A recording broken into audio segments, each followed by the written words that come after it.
morning. This is Rick Cornelissen from Ecologic outside of Aylmer. We moved here in 2000, so we've been doing this for 15 years.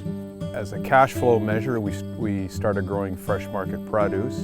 It took over, and we couldn't do both things at once, so we had to do one or the other, and of course we chose to do fresh market produce.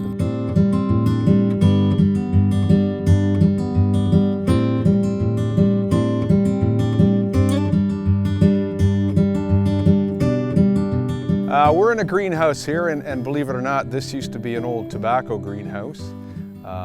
It's still very good shape. To build one of these greenhouses now would probably be about $150,000. So the greenhouse gives you about 5 degrees buffer. I bet you right now in this greenhouse it's probably 40 degrees Celsius, 45. In the wintertime, as long as the sun's out, it's toasty warm in here. So.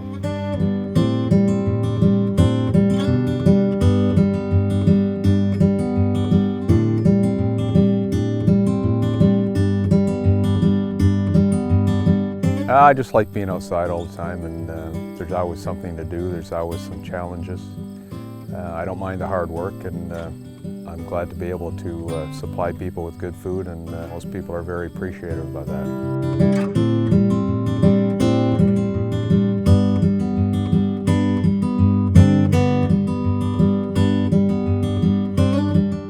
It's mid-September now. You can still plant, if you want, you could plant lettuce in the field. Hopefully tomorrow I'm going to plant some spinach, radishes for sure, pak choy, bok choy, all your oriental greens you can plant in the field. 3 acres of field-grown vegetables. We have 9 greenhouses, and as far as the way we run our operation, we are not a typical operation. I would say we're living outside the box, so to speak. So this is one of our old beds we used in the spring, so it's been sitting dormant, and we're going to add some compost.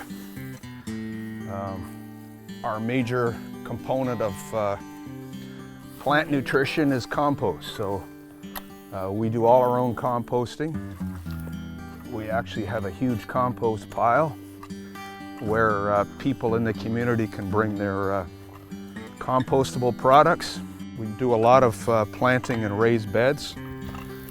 The reason why we do that is we can really regulate the water that we use, and we can plant a lot of material in a small area. You can imagine out in the field where everything's in rows, there's actually a fair amount of wasted space. This is some well-aged compost. This is put here in the spring. So we do not use any commercial fertilizers. It's all organic and natural. And I don't know if you've noticed, but there's also red wigglers. These are tropical worms that are used for vermiculture. They actually aren't supposed to be able to handle cold weather, freezing temperatures, but they seem to be surviving in our compost piles, so they help break down everything. So there's some more worms, and there's some compost ready to go.